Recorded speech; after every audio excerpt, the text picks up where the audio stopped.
প্লেটে সার্ভ করার পরে কেমন লাগতেছে আপনাদের। হরে কৃষ্ণ, সবাইকে শুভ সকাল, স্বাগতম। তো আজকে আবার অনেকদিন পর চলে আসলাম রান্নাঘরে আপনাদের টুকিটাকি কিছু জিনিস দেখার জন্য। তো হরে কৃষ্ণ, চুলায় তুলে দিয়ে দিছি আমি একটা কড়াই। এখন আমি চুলাটাকে অন করে দিব। আমি একটু তেল দিয়ে দিব কড়াইতে। বন্ধুরা দেখতে থাকুন আজকে আমার কি রান্না হচ্ছে। তো তেলটাও প্রায় গরম হয়ে গেছে। এর মধ্যে এখন আমি দিয়ে দিব একটুখানি টমেটো,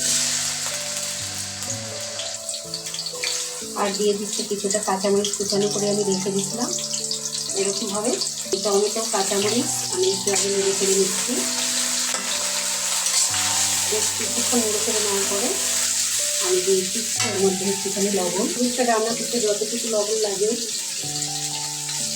আমি সেই অনুযায়ী লবণ দিচ্ছি। আর সঙ্গে একটু দিয়ে দিচ্ছি একটু হলুদের গুঁড়ো, নুডলসটা কালার হওয়ার জন্য। এটা হচ্ছে অপশন, আপনারা দিতেও পারেন, নাও দিতে পারেন। আমার দেখতে ভালোই লাগে নুডলসটার মধ্যে একটু হলুদ দিলে পায়, যেহেতু হলুদটা একটু সাদা। বন্ধুরা আজকে কিন্তু এই রান্নাটা একদম স্পেশাল। স্পেশাল কেন তো একটু পরেই আমি এটা বলবো আপনাদের। শুধু বলবো না, সেটাকে আমি দেখেও দিব যে কেন এটা স্পেশাল। ব্যাস এতটুকু ভাজা হলেই হয়ে যাবে। এখন আমি এর মধ্যে একে একে দিয়ে দিচ্ছি যেগুলো হচ্ছে স্পেশাল নুডলস রান্না করতে যা লাগবে। এই যে প্রথমে দিয়ে দিচ্ছি বন্ধুরা দেখুন রাজমা। এটা হলো কি রাজমা, দিয়ে দিলাম 1 বাটি পরিমাণ রাজমা। দিয়ে একটু নেড়ে চেড়ে নিচ্ছি। বেশ কিছুক্ষণ নেড়ে চেড়ে নেওয়ার পরে আবারও দিয়ে দিব। বন্ধুরা দেখুন এটা কি, এটা হচ্ছে চানা বুট। এটাও 1 বাটির মতো দিয়ে দিচ্ছি।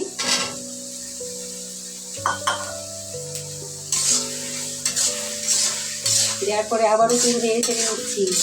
বেশ কিছুক্ষণ নেড়ে চেড়ে নেওয়া হয়ে গেলে এর মধ্যে আমি দিয়ে দেবো আরও কিছু মশলা, যাতে নুডলস স্পেশাল নুডলস রান্না করলে আরও স্পেশাল হয়ে যাবে। সেটা কিসের কারণে? হ্যাঁ, কিছু মশলা আছে, তো মশলাটা আমি দেখাবো আর একটু পর। এটা কষা হতে থাক, একটু ঢেকে দিচ্ছি, ততক্ষণ একটু অপেক্ষা করব। তো আবারও চলে আসলাম। ও এটা প্রায় আমার হয়ে গেছে, আর একটু নেড়ে চেড়ে নিব। তো এখন আমি এর মধ্যে একটুখানি দিয়ে দিব হিং। হিংটা একটু আর একটু আগে দিলে ভালো হতো, তো এখন দিলেও সমস্যা নেই, যেহেতু কষাতে কষাতে এটার মধ্যে তেল বের হবে। তো হিংটা দেওয়ার পরে আমি আবার একটু ভালো করে নেড়ে চেড়ে নিচ্ছি। তো বন্ধুরা আমি বেশ কিছুক্ষণ নেড়ে চেড়ে নিলাম হিংটা দেওয়ার পরে। এখন আমি এর মধ্যে দিয়ে দিব আরও কিছু মশলা। এখন দিয়ে দিচ্ছি আমি 1 চামচের মতো জিরার গুঁড়ো। বন্ধুরা বলছিলাম না স্পেশাল মশলা, এই যেটা হচ্ছে সাম্বার মশলা, এটাও দিয়ে দিলাম আমি 1 চামচের থেকেও আরও বেশি, প্রায় 1.5 চামচের মতো। তো এর মধ্যে আমার সব মশলাই দেওয়া হয়ে গেছে। এখন আমি বেশ কিছুক্ষণ আবারও নেড়ে চেড়ে নেব। তবে বন্ধুরা একটা জিনিস আমি আপনাদের সাথে শেয়ার করব, সেটা হচ্ছে নুডলস রান্না করতে গেলে আপনাদের যদি ঘরে কিছু না থাকে, হিং আর সাম্বার এই যথেষ্ট। তো আমার ঘরে আজকে এই সব জিনিস ছিল, যেমন রাজমা, চানা আমি ফ্রিজের মধ্যে কিন্তু সিদ্ধ করে রেখে দিয়েছিলাম।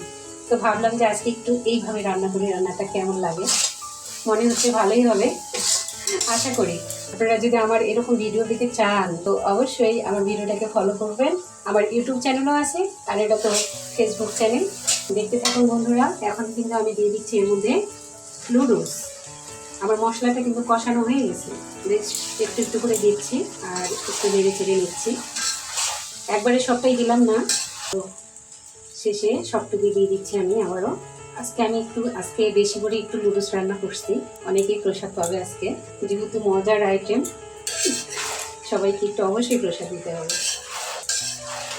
তো বন্ধুরা আপনাদের কেমন লাগে জানি না রান্নাঘরে রান্না করতে, আমার তো অনেক মজাই লাগে। তো বন্ধুরা রান্নাটা আমার প্রায় শেষের দিকে হয়ে গেছে। এখন এটাকে আমি নামিয়ে ফেলবো। আমি চুলাটাকে অফ করে দিয়ে দিচ্ছি। এখন একটু সাজিয়ে নিব। হরে কৃষ্ণ। বন্ধুরা দেখুন প্লেটে সার্ভ করার পরে কেমন লাগতেছে আপনাদের। তো আরও একটা জিনিস আছে এর মধ্যে, একটা মশলা, সেটা হচ্ছে চাট মশলা, আমার নিজে হাতে বানানো। এর মধ্যে যদি আরও একটু দেওয়া যায় অসাধারণ লাগবে। তো আজকের ভিডিও আপনাদের কেমন লাগলো বন্ধুরা, অবশ্যই লাইক কমেন্ট শেয়ার করবেন। আজকে এই পর্যন্তই। হরে কৃষ্ণা।